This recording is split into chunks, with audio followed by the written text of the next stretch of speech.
Magpapatuka muna ang first one. Ako ang nagpapatuka sa mga alpas at mga nakakulong na mga inahin. Si Jayfer naman sa mga stags.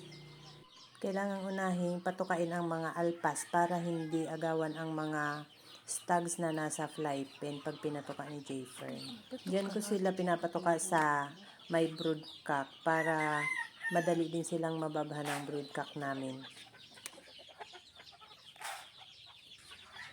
Maiingay na ang mga sisiw, mga gutom na. Ako din pala ang nagpapatuka ng lahat ng mga sisiw.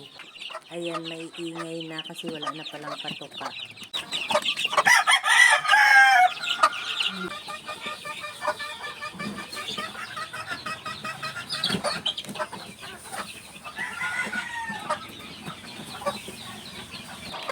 Ayan, tahimik na. Papatukain ko naman yung mga inahin sa battery cage. Hinihintay lang naming lumimlim yung mga inahin na alpas na binababhan ng 5K para yan namang mga nasa battery cage ang aalpasan pagkatapos. Ito ang makikinig sa lahat.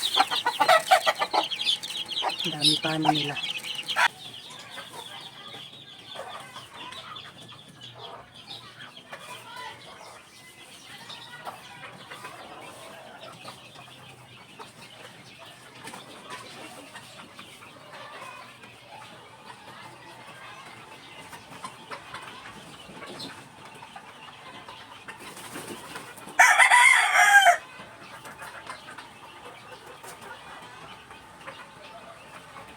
Dahil madami itong kasamang sisiw, sikip sila sa isang pinto ng brooder, kaya tinanggal namin yung partition. Bali, 2 pinto ng brooder ang inoccupy nila. Ayan, matatakaw na silang kumain. Wala pang 1 linggo yung mga sisiw na yan.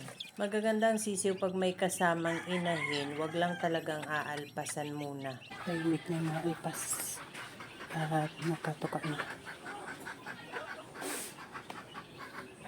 Yung mga naka-fly pen ang hindi lang patuka. Maaga pa, 3:30 pa lang.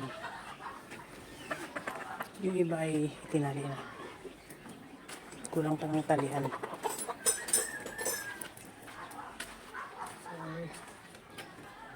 5, 6.